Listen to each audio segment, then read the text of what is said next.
ঠিকঠাক ভাবে সে নিজের রূপে ফিরে এসেছে। দেখো অ্যাকচুয়াল যে রান্না করছে দেখো, এইরকম দেখতে পাবে না, আমার ক্যামেরাতে দেখে নাও। এই যে একজন দাঁড়িয়ে আছে রান্না করছে আর একজন খাচ্ছে, হেল্পার বসে আছে। এই যে রান্নার হেল্পার বসে আছে আর রান্নার মেন কারিগর দাঁড়িয়ে আছে। হ্যাঁ, চলছে চলছে রান্না, কষাচ্ছে কাকু খুব জোর কষাচ্ছে। রান্না চলছে কাকু, আরেকজন খুব জোর খাওয়া চলছে।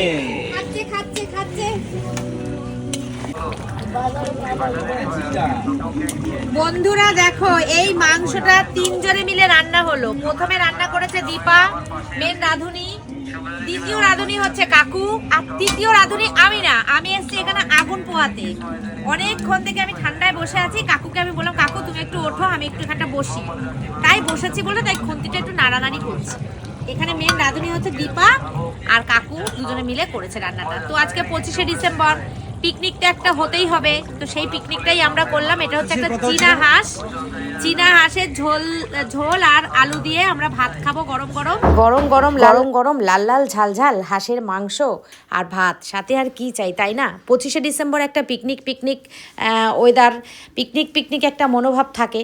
তো আজকে আমাদের খেলা ছিল দুপুরবেলা, আজকে আমরা খেলাধুলা করেছি, মানে সুমি সিম্পল লাইফের গেম ছিল আজকে।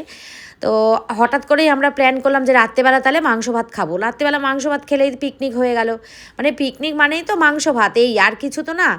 তো ওই সাজ সরঞ্জাম, জাঁকজমকপূর্ণ গান এইসব আমাদের হয়নি, আমরা শুধুমাত্র খেয়েই আনন্দ করেছি। আর প্রত্যেক রবিবারই তো দুপুরবেলা আমাদের মাংস ভাতই হয়। তো সেই মাংসটা আমরা দুপুরবেলা না খেয়ে রাত্রেবেলা খেয়েছি। তো মাংসটা একটুখানি স্পেশাল হয়েছে, সেটা হচ্ছে পোলট্রি মুরগির মাংস না, এখানে হচ্ছে চীনা হাঁস, মানে হাঁস যে দেশি হাঁস আমরা খাই সেই দেশি হাঁসের মাংস না, এটা হচ্ছে চীনা হাঁসটা একটু বড় সাইজের, তাও 3.5 কিলো ওজন ছিল হাঁসটা খেতে খুব টেস্টি ছিল। কিন্তু কি বলতো, যদি এটা প্রেশার কুকারে দেওয়া হতো না তাহলে সব থেকে ভালো হতো। এটা অনেকক্ষণ সময় ধরে রান্না করা হয়েছে, তবুও কিন্তু সেরকমভাবে সেদ্ধ হয়নি। কারণ হচ্ছে পেঁপে দিয়েছি, পেঁপেটাও মানে পেঁপে সেদ্ধ হয়ে গেছে কিন্তু মাংস সেদ্ধ হচ্ছে না। পেঁপে সিদ্ধ হয়ে গেছে, মাংস সিদ্ধ হচ্ছে না, মানে কি যে একটা অবস্থা লেগেছে, মানে বলে বোঝানোর মতো না। তো মাংসটা কিন্তু ভীষণ টেস্টি হয়েছিল, কিন্তু যদি একটুখানি সেদ্ধটা ঠিক হতো, আর ঝালটা একটু অতিরিক্ত বেশি হয়ে গেছিলো। কাঁচা লঙ্কা বাটা দিয়েছি, কিন্তু কাঁচা লঙ্কা বাটার ঝালটা এত পরিমাণে, মানে খুব পরিমাণে ঝাল হয়ে গেছিলো মাংসটা, কিন্তু খেতে কিন্তু সেই হয়েছিল, সেই সুপার ডুপার একদম। আর এদিকে দেখো আমরা সবাই এখানে বসে আছি, আর ওরা কিন্তু রান্না করছিল দীপা আর কাকু। দীপা রান্না করেছে পুরোটাই, আর আমি রান্না করিনি, আমি সব গুছিয়ে দিয়েছি, কিন্তু ওরা রান্না করেছে।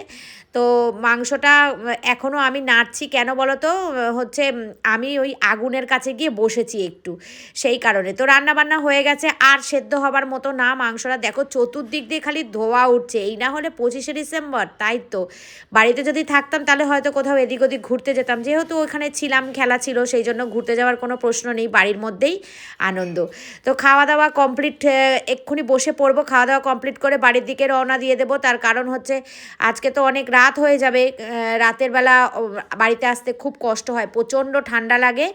তো ঠান্ডার মধ্যে বাড়িতে তাড়াতাড়ি চলে আসবো, যত তাড়াতাড়ি খাওয়া যায় তত তাড়াতাড়ি বাড়ি চলে আসা যাবে, সেই কারণেই আমরা রান্নাবান্না তাড়াতাড়ি বসিয়ে দিয়েছি। আর রান্নাবান্না বলতে শুধু মাংসের ঝোল আর ভাত, এইটা করতেই বা কতক্ষণ সময় লাগে, তাই না? এদিকে দেখো শান্টুও আছে, শান্টুরও খুব আনন্দ হচ্ছে, খুব ভালো লাগছে। তবে আমার ছেলে একদম কিচ্ছু খেতে পারেনি, এত গরম আমার ছেলে, এত ঝাল, এই ঝালওয়ালা খাবার আমার ছেলে একদম খেতে পারে না। এর জন্য আমি রান্নার মধ্যে ঝাল কম দিই। তো ঝাল এত পরিমাণে হয়ে গেছিলো, লঙ্কার আন্দাজটা বুঝতে পারিনি, সেই জন্য।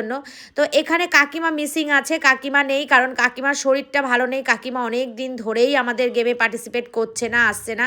তো তোমরা সবাই কে কেমন পিকনিক করলে, 25শে ডিসেম্বর কেমন কাটালে, তোমরা আমাকে কিন্তু অবশ্যই কমেন্ট করে জানিও, ঠিক আছে? আমরা তো ভীষণ ভালো কাটিয়েছি 25শে ডিসেম্বর, সারাটা দিন আমাদের খুব ভালো গেছে, খুব মজা করে এনজয় করে। দেখো আমার ছেলে দেখেছো, দেখাচ্ছে খুব ভালো খাচ্ছে, কিন্তু খুব ঝাল লেগেছে ওর ঝাল লাগলে না ও পুরো পাগল হয়ে যায়, আমাকেও বকা দেয় ঝাল লাগলে, কেন ঝাল দাও এত রান্নায়।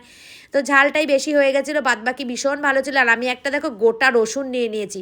আর তোমরা বলবে যে তুমি তো কথা বলেছো এখানে, তাহলে তুমি কথাগুলো মিউট করলে কেন? কারণ পাশের বাড়ি একটা বার্থডে পার্টি চলছিল, বিশাল জোরে গান বাজছিল, এত জোরে গান, তখন তোমরা আমার কথা শুনতে পারতে না, শুধু গানই শুনতে পারতে, সেই কারণে।